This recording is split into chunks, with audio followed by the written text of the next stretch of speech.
कथा, पुरुषार्थ कथा, सुनो सुनो सिद्धार्थ कथा। सत्य कथा, पुरुषार्थ कथा, सुनो सुनो सिद्धार्थ कथा। चढ़ते सूरज सा तेजवान वो कीर्तिमान, हुंकार भरे जब कूच करे, थर थर कांपे आसमान। वो राजपुत्र वो शूरवीर, पर्वत को भेद दे उसके तीर, शांति का स्रोत करुणा की धार, निर्झर झरे मन से अपार। वो राजपुत्र वो शूरवीर, पर्वत को भेद दे उसके तीर, है शाक्य वंश का वो तारा, जगमग है जिससे जग सारा। सत्य कथा, पुरुषार्थ कथा, सुनो सुनो सिद्धार्थ कथा।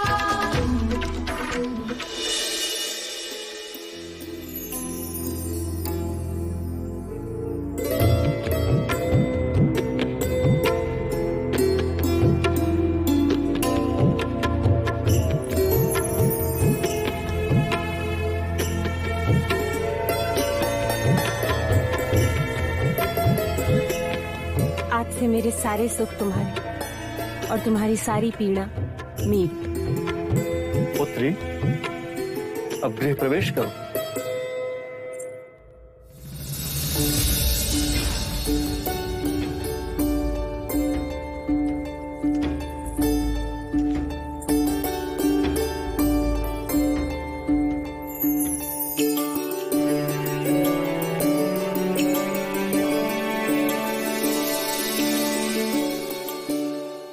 अमिता दीदी, कदाचित आप प्रथम माता हैं जो अपनी पुत्री के गृह प्रवेश को देख रही हैं। आइए।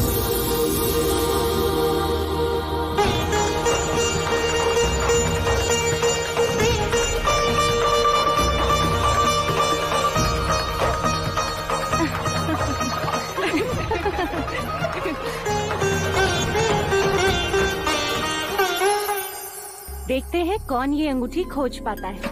जो पहले खोजेगा गृहस्थ जीवन में वही निर्णायक होगा। फिर तो मेरी पुत्री यशोधरा ही जीतेगी। नहीं नहीं महादेवी, सिद्धार्थ ही जीतेगा। अच्छा।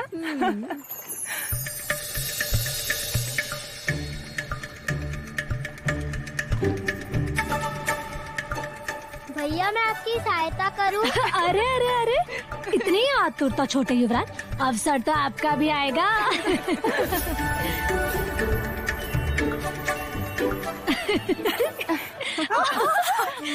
लो, मेरी पुत्री यशो जीत गई।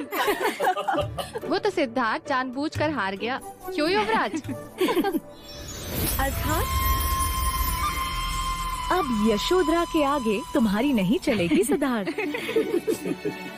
चलो अच्छा है, अब मैं प्रश्न पूछता रहूंगा और यशोधरा उत्तर खोजती रहेगी। यशो, तुम भी तो कुछ कहो। ना इनकी चलेगी ना मेरी चलेगी, अब हमारे बीच सिर्फ स्नेह की चलेगी।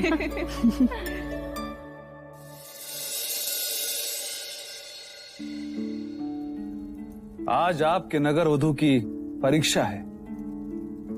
देखते हैं गरजते बादल आज बरसते हैं या नहीं। लगता है आपने अम्रपाली को देखा नहीं, अन्यथा आप अग्नि परीक्षा ना करते।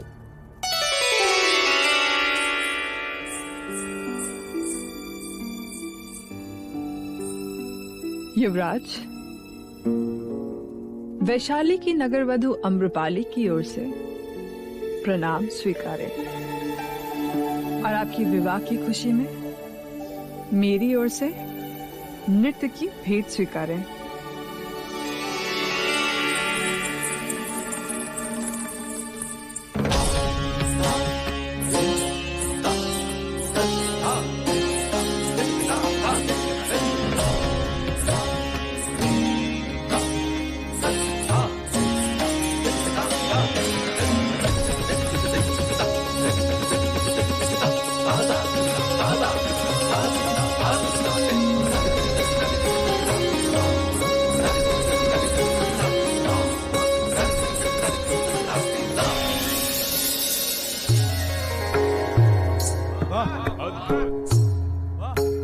आकर्षणीय, मधुरे, मनमोहिनी, अद्भुत सुंदरी।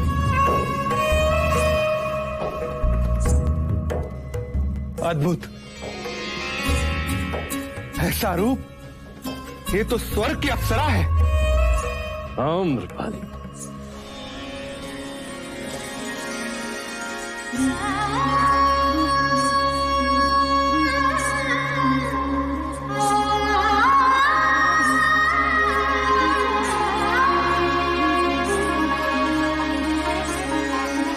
मन की डाली हवा से लचक गई रे, लचक गई रे, प्रेम इतना भरा मैं, छलक गई रे, ओ छलक गई रे।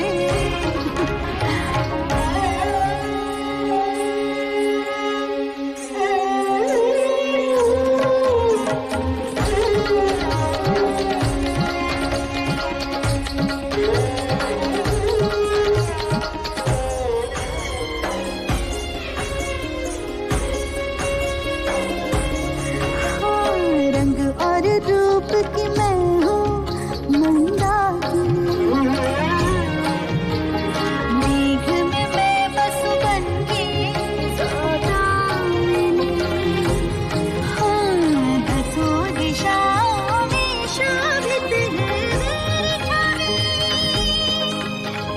सर झुकाए मुझे चंद्रमा और रवि। देवताओं को भी जिसने मोहित किया, कामिनी आज वो क्या बहक गई रे, ओ बहक गई रे, प्रेम इतना भरा मैं, छलक गई रे, छलक गई रे।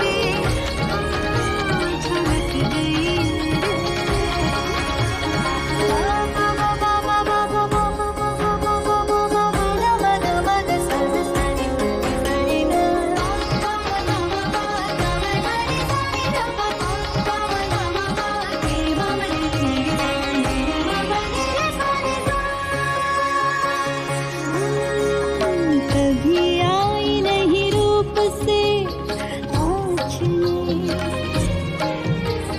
कभी देखा नहीं प्रीत का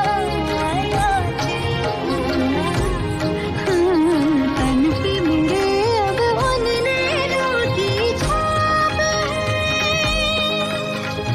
कौन सोचे कि ये पुण्य है पाप है,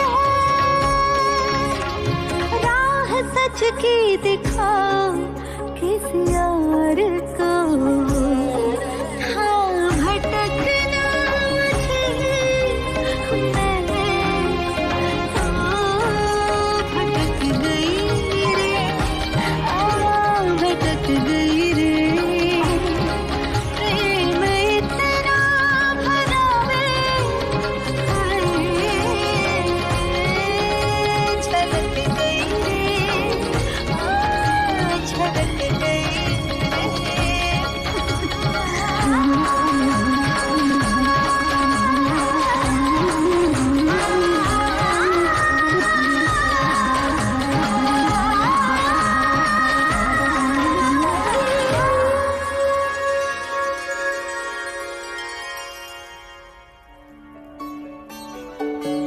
वाह, अद्भुत, ऐसा नृत्य मैंने इससे पहले कभी नहीं देखा। वाह, अद्भुत, आकर्षणीय। इसे भेंट समझकर स्वीकार कीजिए। लावण्य अमरपाली, आपने इस अवसर पर आकर अपने नृत्य से सबका मन मोह लिया।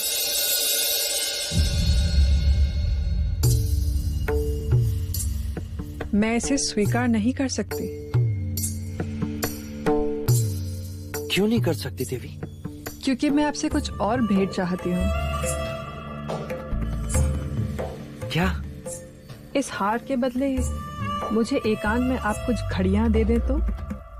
हाँ हाँ, क्यों नहीं, अवश्य, हमें खुशी होगी।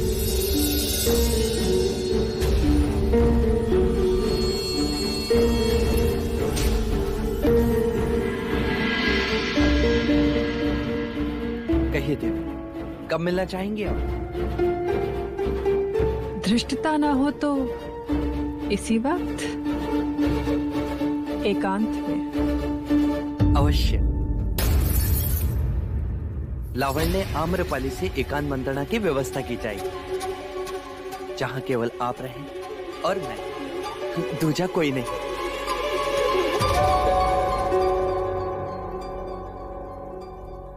परंतु एक प्रश्न है, मेरे मैं अकेला नहीं, मैं और गोपा मिलकर मैं बनते हैं।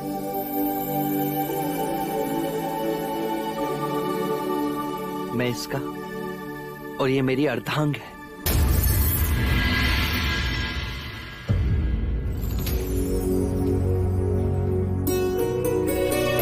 इतना प्रेम?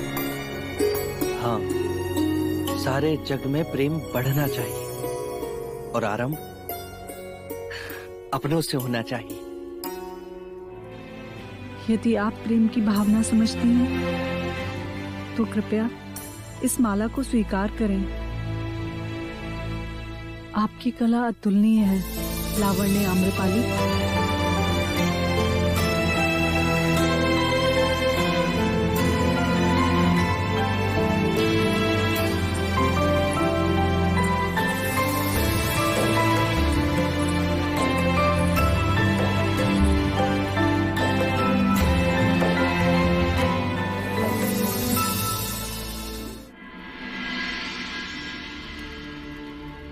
कब से देख रही हूँ, आज हमारी लावण्या का मन कहीं और ही भटक रहा है।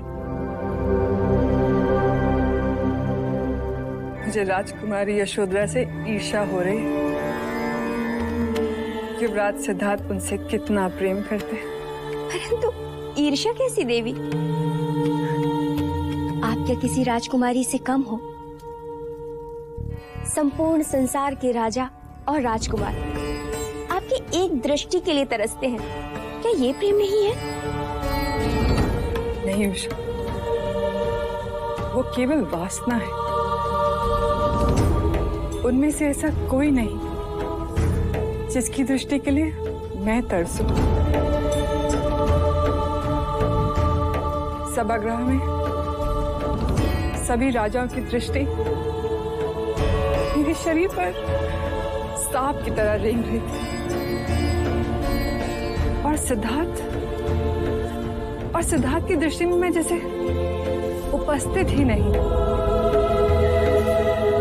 मेरे कितने प्रयत्न करने के बाद भी वो मोहित नहीं हुआ। मुनियों की भांति देखता रहा।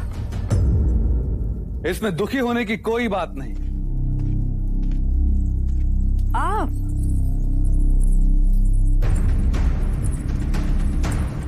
सिद्धार्थ मोहित ना हुआ तो ना सही, पर मगध नरेश बिंबिसार तुम्हारे अधीन है। अपनी जीत की घोषणा करने आया महाराज बिंबिसार? नहीं, तुम्हारे पराजय का भागीदार बनने आया हूं।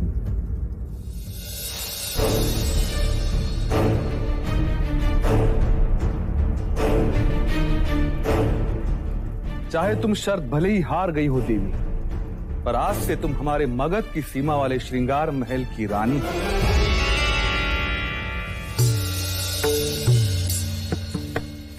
अर्थात एक और राजा मोहपाश में बन गया। और मोह के वृक्ष पर ही प्रेम के फूल खिलते हैं आम्रपाली।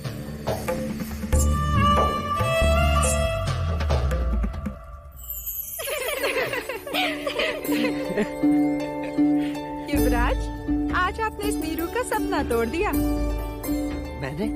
और नहीं तो क्या, आज अपने सभागृह में लावण्य आम्रपाली के आमंत्रण को ठुकरा दिया। अब मैं यशोधरा की सौत कैसे बनूंगी? नीरू, अब तू एक शब्द नहीं बोलेगी। अरे चलो सभी यहाँ से, रात्रि का दूसरा पहर जो हो चुका है। नंद आप भी चलिए। नहीं, मैं यही रहूंगा ज्येष्ठ के साथ। अच्छे बच्चे हद नहीं करते। और फिर महादेवी आपकी प्रतीक्षा जो कर रही है, ले जाओ इसे। चलिए नंद, हम भी चले। आओ।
तुम्हारी सहेलियां तुमसे बहुत स्नेह करती हैं। हाँ, जितना चन्ना आपसे करता है।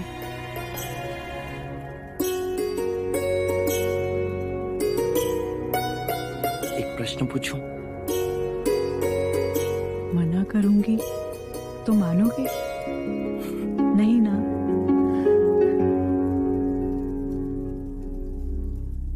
तुम मुझसे विवाह करके खुश तो होना गोपा?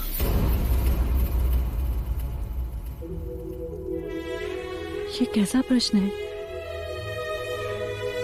जिसके साथ रहने को हर घड़ी मन उत्सुक हो, रात दिन जिसके विचार स्वयं के बारे में भी सोचने ना दे, जहां देखो सिर्फ वही दिखाई दे, सारा रात जिससे स्नेह करता हो और वो तुमसे स्नेह करता हो, तो ऐसे मनुष्य के साथ विवाह करके कोई क्यों खुश ना होगा युवराज?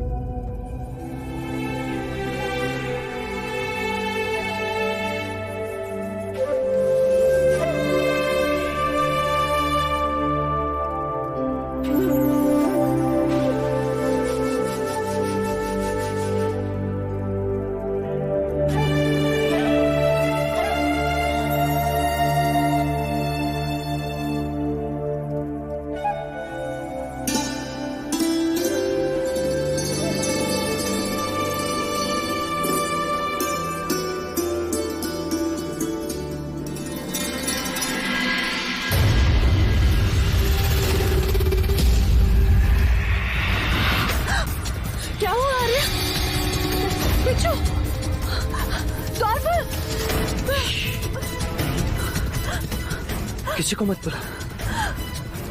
पर ये बिच्छू?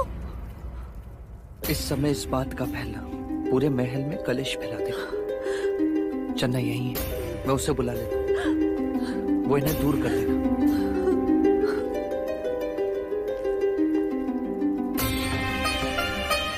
चन्ना,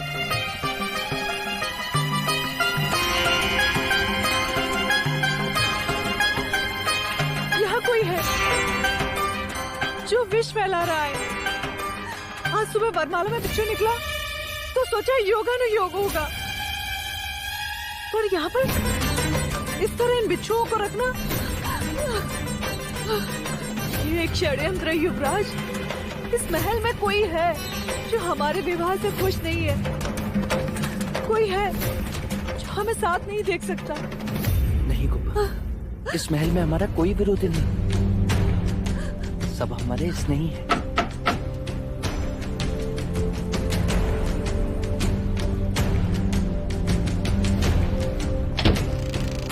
आगे युवराज।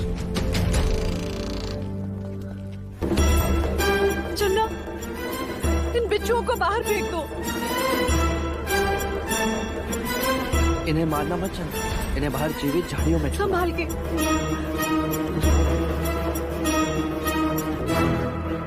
अब कोई भय नहीं। अब मैं इस खंड में नहीं रह सकती। मैं यहाँ नहीं सो सकती। लेकिन गोपा, इस समय हम जाएंगे कहाँ? यदि महल में भी कहीं गए तो सब हमसे प्रश्न करेंगे। आज्ञा हो तो मैं कुछ कहूँ? कहो चन्ना। मैंने आप दोनों के लिए कुछ सोचा था। इस संयोग से ये अवसर मिला है। क्या आप दोनों मेरे साथ चलेंगे?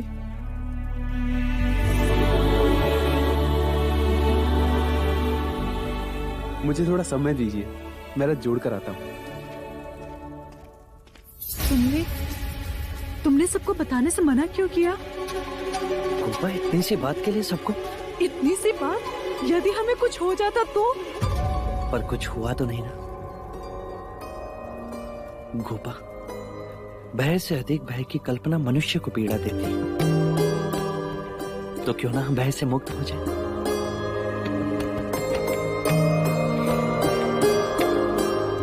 चलो हम इस महल से भाग चलते हैं।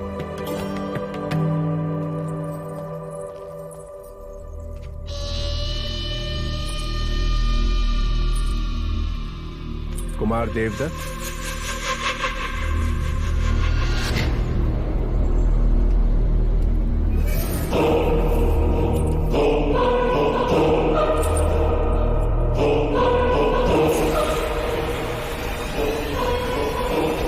मुद्राएं उठाने से पहले मेरे प्रश्न का उत्तर दे कानिक।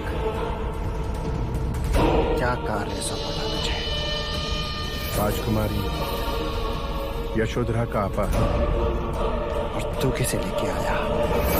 तो मुझे पता नहीं था कुमार देवदत्त की राजकुमारी की जगह तालाब के पास वो कोई और लड़की बैठी होगी।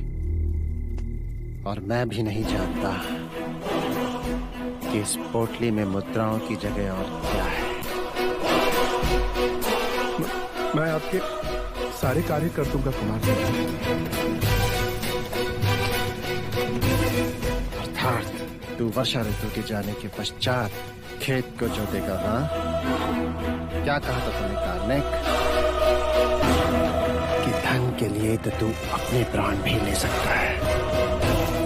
यही कहा था ना तूने?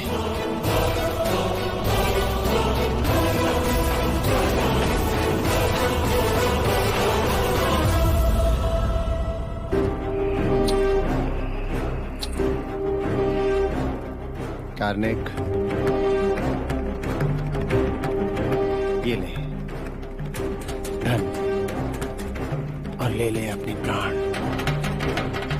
ले कार्निक, धन और ले अपने प्राण। ले धन और अपने प्राण ले कार्निक। ले कार्निक, ले, अन्यथा मुझे लेने दे।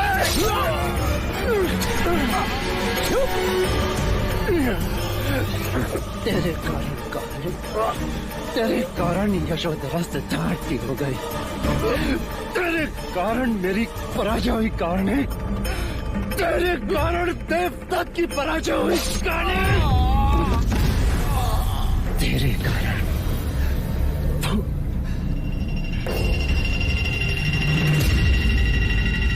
यशोधरा, यशोधरा।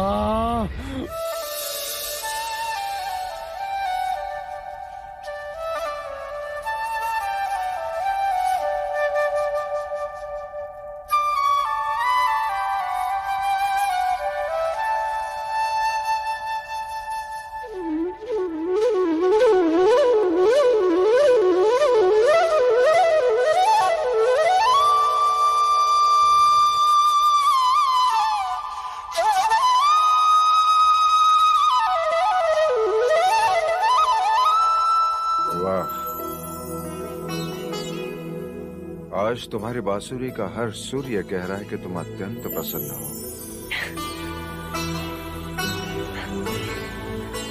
और आज आप भी बहुत प्रसन्न दिखाई दे रहे हैं देव।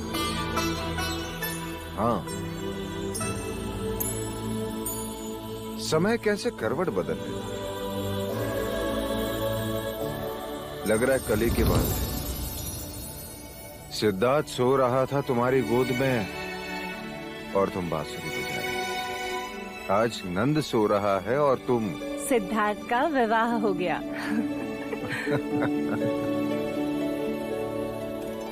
हाँ देवी, मुझे भय था कहीं हमारा तपस्वी विवाह से मुंह न फिर बैठे, परंतु मुझे गोपा पर पूर्ण विश्वास था। सत्य कह रही हो तुम।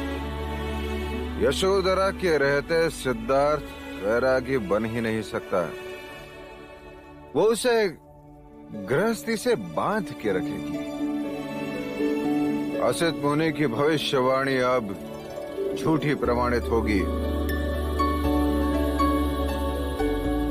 लगता है जीवन का एक पर्व जैसे पूर्ण हो गया है। अब शीघ्र ही ये मुकुट में सिद्धार्थ के सर पर रख के राजनीति से संन्यास ले लूंगा। अर्थात अब पुत्र की जगह पिता सन्यासी होंगे।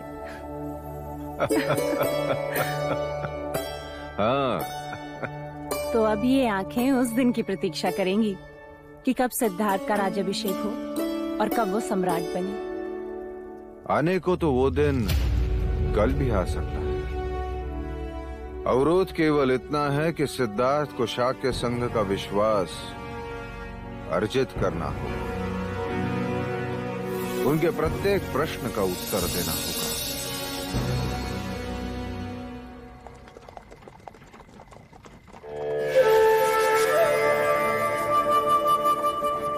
हमें कहाँ ले जा रहे हो चन्ना?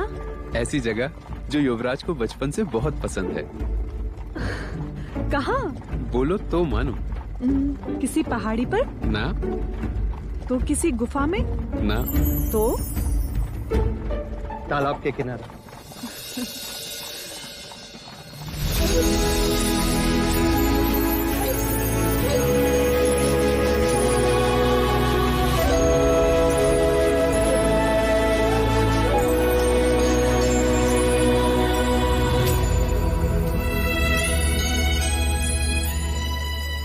कृपया ये भेंट स्वीकार करें युवराज।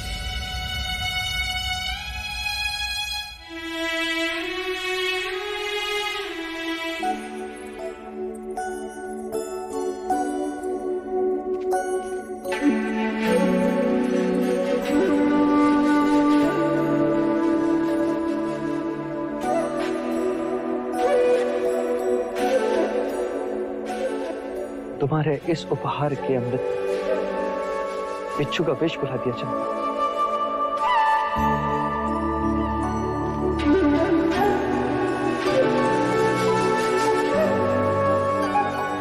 तुम्हारी ये भेंट हमें सदा याद रहेगी। अब आप विश्राम कीजिए युवराज, मैं प्रातःकाल आपको लेने आऊंगा।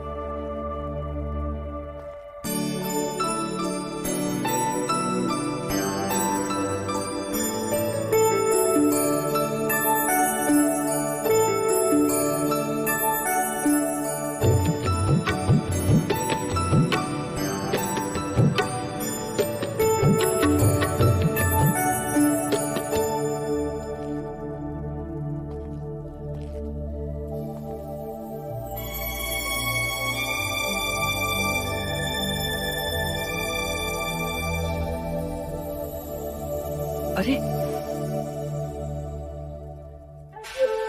ये क्या कर रही हो गोपा? कर्तव्य निभा रही हूँ। अब तक आप मेरे मित्र थे, अब पति हो। तो क्या पति मित्र नहीं हो सकता गोपा? हो सकता है, क्यों नहीं हो सकता? यदि पति पत्नी दोनों एक दूसरे को पूर्ण रूप से जाने तो।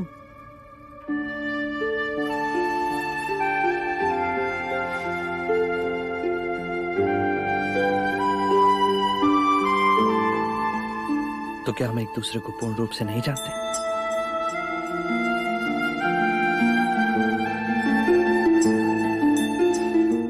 जानते हैं, पर उस एक घड़ी के लिए मैं अनजान बन गई थी। कब? जब आपने आम्रपाली की एकांत में मिलने की इच्छा को स्वीकृति दी। वो उसकी कला का उपहार था कुबा। उस घड़ी मेरा आप पर संदेह करना अशोभनीय था। वो तुम्हारे प्रेम की तीव्रता थी कुबा। पर जब आपने ये कहा कि मैं कोपा भी है,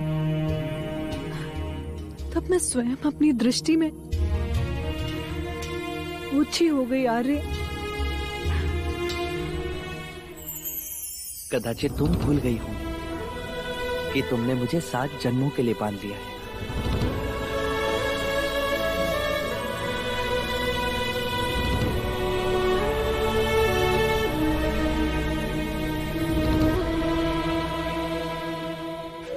क्या सचमुच 7 जन्म होते हैं? कदाचित गुणीजन तो ऐसा ही कहते हैं। उसके बाद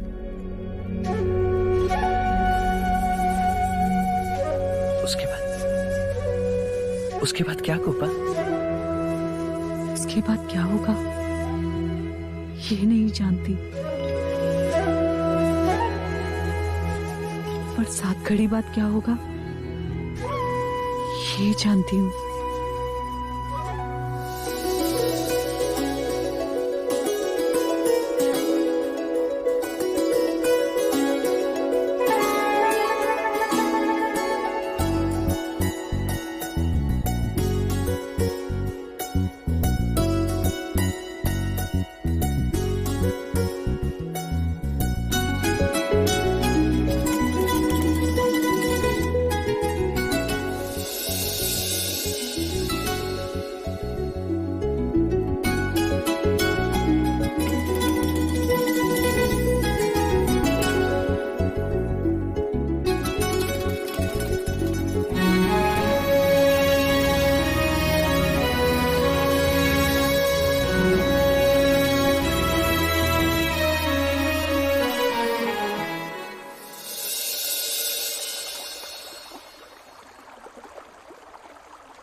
अरे चन्ना, प्रणाम मजली राजा। ये रथ किसके लिए सजा रहे हैं? युवराज के लिए मजली राजा। विवाह के पश्चात देवी यशोधरा के साथ उनका नगर भ्रमण जो है। हाँ, नगर भ्रमण। तो फिर सारे नगर को उनके पराक्रम की स्मृति भी तो रहनी चाहिए। मैं समझा नहीं मजली राजा। अरे, युवराज ने अश्वमेघ के अश्व को पकड़कर कौशल नरेश को पराजित किया कि नहीं? जी। तो फिर कंठक के साथ उसी अश्वमेघ के अश्व को बांधना चाहिए या नहीं, जिससे युवराज की कीर्ति सारा शाक्य राज्य भी देखे। ये आपने खूब कहा मजली राजा। मैं शीघ्र ही अश्वमेघ का अश्व युवराज के रथ से जोड़ देता हूँ। शाक्यों के अश्व के साथ कौशल के अश्व को जोड़ प्रसन्न जीत के अपमान को जोड़ दिया है भगवान जी। प्रसन्न जीत का प्रसन्न रहना संभव ही नहीं। बड़ी मित्रता की मोहर लगाने चले थे युवराज से। ये किस लिए? ये हमारी अति प्रिय अंगूठी है। इसे आप अपने पास रखिए। हमारी मित्रता का चिन्ह। मित्रता? परंतु आप तो मुझसे आयु में बहुत बड़े हैं मगध नरेश। हाँ, पर तुम विचारों में सारे भारतवर्ष के राजाओं से बड़े हो, और मेरी मित्रता तुम्हारे विचारों से है। इतने वर्षों में मैं राजनीति को सोमरस की तरफ पी चुका हूं, किंतु तुम्हारी नीति ने मुझे चकित कर दिया। जब मैंने सुना कि तुमने प्रसन्नजीत जैसे विक्रमी सम्राट को युद्ध में पराजित कर दिया, तो मुझे आश्चर्य हुआ, किंतु उससे भी अधिक अचरज मुझे तब हुआ जब मैंने ये सुना कि तुम युद्ध को रोकना चाहते थे, और तुमने युद्ध को रोक भी दिया। शत्रु से सारे हथियार भी ले लिए और शत्रु को अपना मित्र भी बना लिया। वाह! तो इसका श्रेय प्रसन्नजीत को भी देना चाहिए। उन्होंने भी अपनी दूरदृष्टि दिखाते हुए युद्ध विराम को सम्मति दी, अन्यथा और अधिक प्राण जा सकते थे। किंतु इससे भी अधिक सोचनीय बात हमने कल देखी। वैशाली की नगर वधू सौंदर्य सम्राज्ञी आम्रपाली खुली बाहों से तुम्हारा स्वागत करने हेतु आतुर थी, किंतु उसके मोहपाश में बदना तो दूर, वो तुम्हें क्षणिक भर आकर्षित भी ना कर सके। इस आयु में इतना संयम। जो पहले से किसी और के वश में हो वो दूसरों के वश में नहीं आता। सच्चे प्रेम के सामने क्षणिक आकर्षण सूर्य के सामने बादल के समान होता है महाराज, जो अधिक समय तक नहीं टिकता। युवराज, अजात शत्रु की जगह यदि तुम हमारे पुत्र होते। ये आपका बड़ापन है महाराज। युवराज, जीवन में जब कभी भी सहायता की आवश्यकता पड़े, निसंकोच इस मगध नरेश को स्मरण कर लेना।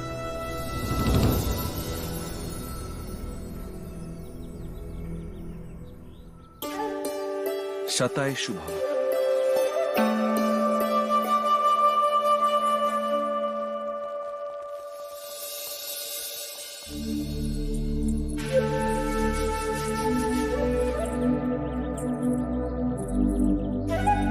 यहाँ क्यों आए माँ? ये पेड़ देख रहे हैं? ये महामाया है। महामाया?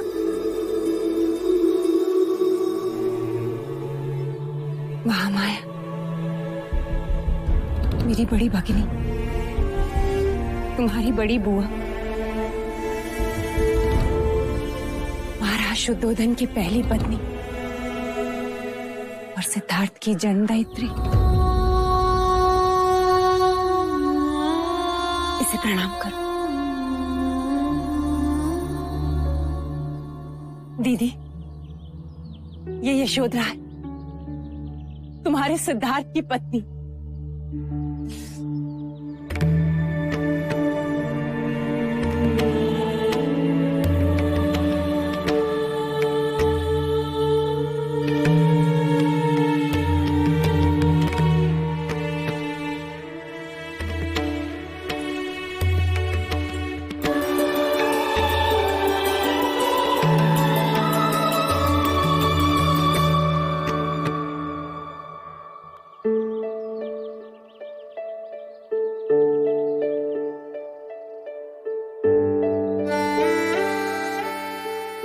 युवराज ने मुझे ये बात कभी नहीं बताई, क्योंकि वो स्वयं भी ये बात नहीं जानता।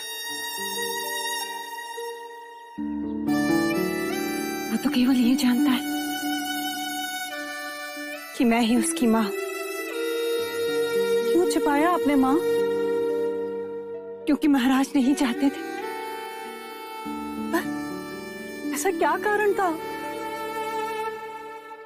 असित मुनि की भविष्यवाणी। चाहे लाख जतन कर ले राजन, तेरा पुत्र सन्यासी ही बनेगा। उन्होंने कहा था कि सिद्धार्थ सन्यासी बनेगा, किंतु महाराज उसे सम्राट बनाना चाहते थे। हमने उसे हर दुख से दूर रखा और ये बात भी छुपाई ताकि उसे दुख ना हो। आपने मुझे क्यों बताई? क्योंकि हमारे पश्चात उसका उत्तरदायित्व तुझ पर है यशोधरा। पर कभी ये भेद खुल गया तो? यही भय तो हर सांस के साथ जीता है यशोधरा। महादेवी, नगर भ्रमण की सभी तैयारियां हो चुकी हैं।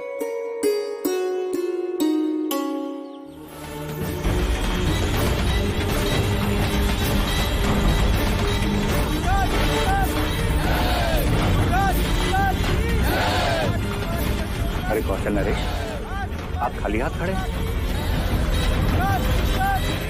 ये लीजिए, इन फूलों को बरसाकर आप भी युवराज सिद्धार्थ और यशोधरा को अपना आशीर्वाद दीजिए। राजकुमारी यशोधरा की, राजकुमारी यशोधरा की,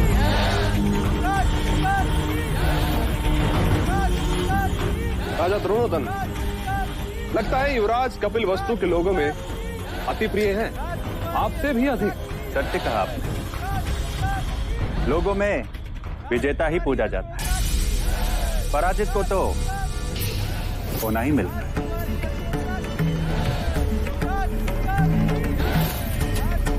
अरे देखिए क्वेश्चन नरेश, देखिए युवराज के रथ को तो देखिए।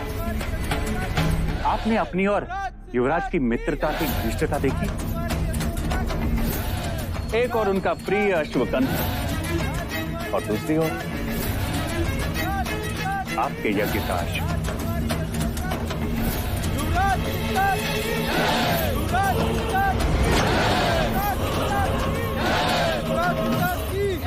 राजकुमारी यशोधरा की। और कोई आवश्यकता हो तो वरण कीजिए। प्रणाम।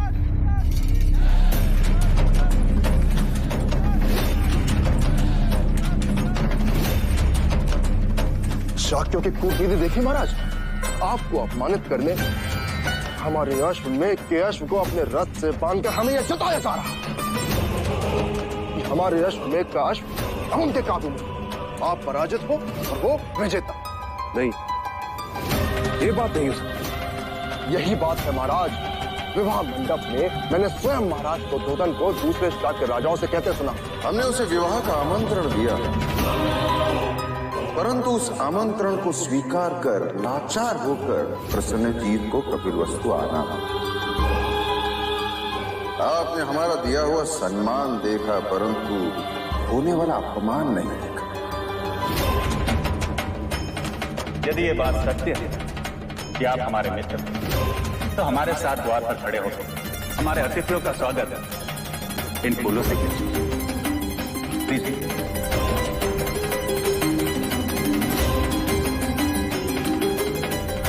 मित्रता की आड़ में इन्होंने मेरी पीठ पर वार किया है।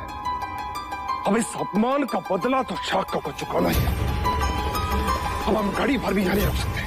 हम शीघ्र ही प्रस्थान करेंगे।